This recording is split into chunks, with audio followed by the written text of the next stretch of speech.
20회 안에 대박을 터뜨리지 못하면 그냥 앱을 삭제하세요. 시작하자마자 최대 220만원 환영 보너스를 받아가세요. 신규 플레이어는 추가 선물, 무료 스핀 250회를 받습니다. 45초 안에 당신의 카드로 돈을 인출하세요. 앱을 설치하고 가입하고 보너스를 수령하세요.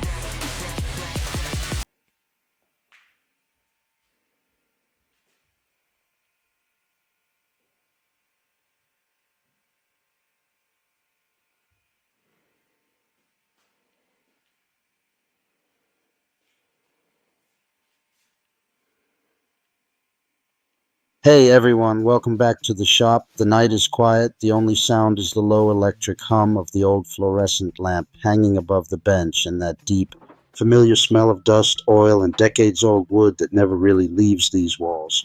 In front of me lies a relic, a massive early 2000s computer monitor, the kind with a thick glass screen and a plastic case heavier than some modern televisions. To almost anyone else, this thing is electronic waste, something to be tossed into a dumpster without a second thought. But when I look at it, I don't see junk.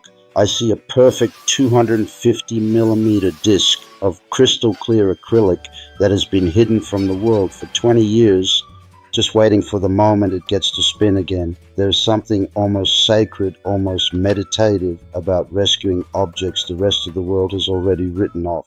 This monitor once sat on someone's desk while they sent their first nervous emails, watched grainy YouTube videos at 360p, laughed at stupid memes, maybe even edited their wedding photos.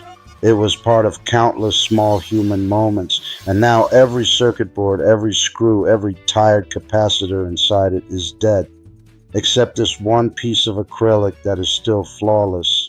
Tonight, that forgotten piece becomes the heart of a real workshop machine, a disc sander that will quietly, faithfully smooth wood long after both it and I are gone. We're not building this because I can't afford a factory-made sander.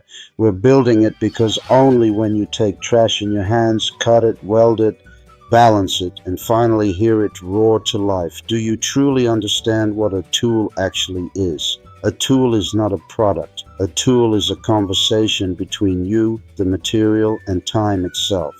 Tonight, the conversation partners are a 750-watt motor that somehow survived 3 completely burnt-out ventilation systems, random pieces of rusty square tube that have been leaning against a wall for years, and this thick, honest piece of acrylic that outlived its original purpose by 2 decades. 3 orphans, 1 new life. Let's begin. Disassembling an old monitor always feels like performing an autopsy on a small slice of history. You remove screw after screw, the plastic creaks and sighs like it's reluctant to give up its secrets, and finally you lift away the shroud. And there it is, 8mm of perfectly clear acrylic, untouched by scratches, untouched by sunlight for 20 years. I run my finger across the surface and it's cold, almost icy, but completely brutally honest. This material never pretended to be anything it wasn't. It just waited. Cutting a perfect 250mm circle without a CNC or a laser is an act of pure trust. Trust in the blade not to wander. Trust in your hands not to shake. Trust in the acrylic not to crack under pressure. You draw the circle the old school way, find the center with a compass and a steady pulse, and then you guide the blade slowly, breathing with the machine.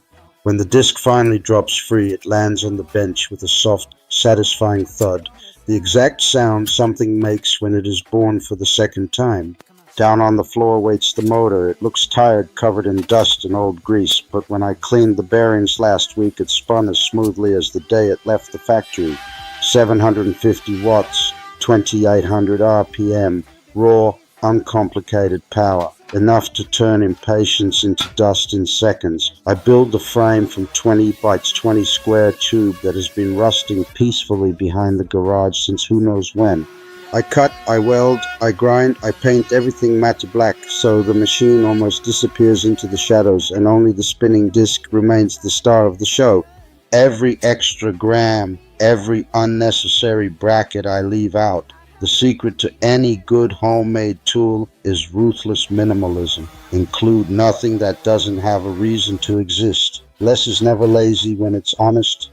The work table is made from another piece of acrylic, thinner this time, almost delicate, but still strong enough to take real punishment. I cut a precise slot so the disc can rise through it like the moon through clouds. Then I add the angle adjustment, a couple of slotted brackets, a wing nut, and suddenly it tilts smoothly from 0 to 50 degrees. Nothing here is over-engineered, nothing is fragile. It's crude, honest, and accurate to within half a degree, exactly what you need and not a single thing. Across the entire face of the big disc, I glue industrial-grade hook and loop. When the first sheet of 80 grit abrasive rips onto it, the sound is pure commitment, like tearing open a letter you already know will change everything. Under the table, I weld a simple 50mm dust port aimed directly at the point where wood meets grit. Later, when a shop vac is connected, the storm of sawdust will vanish before it even learns your name. Clean work is respectful work. The first power-up is always the moment of truth. The disc wakes, slowly finds its balance, then suddenly screams into full voice. For a split second, I'm afraid the acrylic will explode into 1,000 shards, but it doesn't.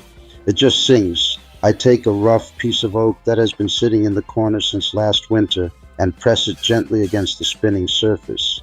Centuries of growth, storms, sun, and wind disappear in warm golden snow that gets sucked away instantly. There is a deep, almost spiritual peace in that moment, watching time itself being erased while simultaneously creating something smooth, something new, something that will probably outlast me by another century. I switch to 240 grit and run the same board again. One more pass and the surface feels softer than skin, warmer than skin, alive in a way no piece of fresh lumber ever feels. This machine doesn't simply remove material. It removes noise from life. It removes hurry. It removes every excuse we ever had for doing things halfway. Real smoothness is never an accident. It is thousands and thousands of tiny, deliberate